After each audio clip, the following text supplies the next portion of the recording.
Crown is important not so much for the power it wields, but the power it denies others. And I'm wondering what you think of that. Yes, well, that is that is Winston Churchill. That was his observation. He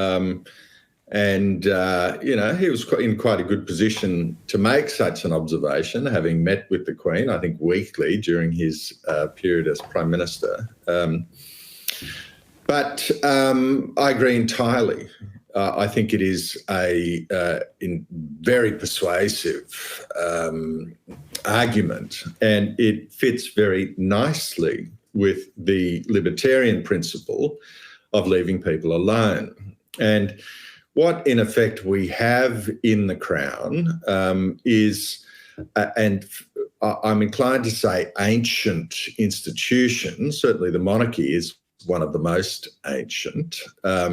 This particular monarchy is one of the oldest, perhaps. I mean, you may correct me. I think it's either the oldest or the second oldest continuing monarchy.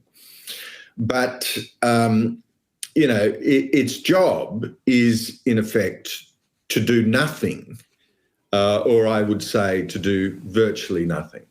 And to have a number of emergency powers reposed in the Crown, which should only be exercised on the most extraordinary and unusual occasions, perhaps a couple of times a century.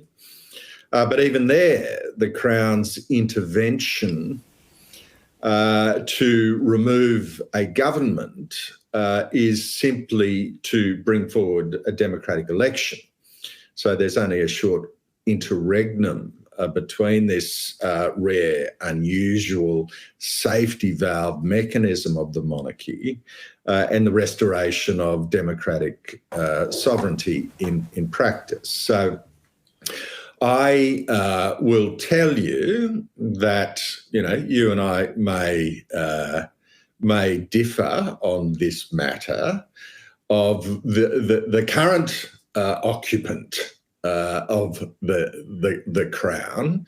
I was very disappointed to see King Charles III attending and delivering what I thought to be a very partisan and political address at the COP28 climate change gathering in Dubai. I thought it was a serious breach of his duty to, in effect, take no side, to do nothing.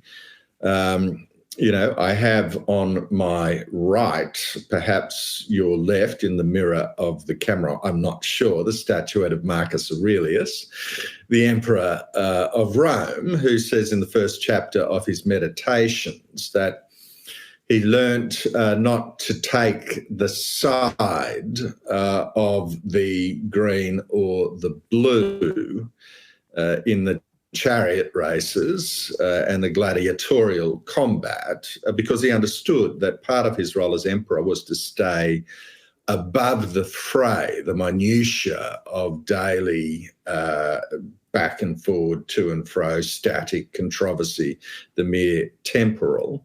And I certainly hope that King Charles can find the measure of restraint which is necessary to ensure continued respect for the monarchy, in which I agree entirely with Churchill's observation.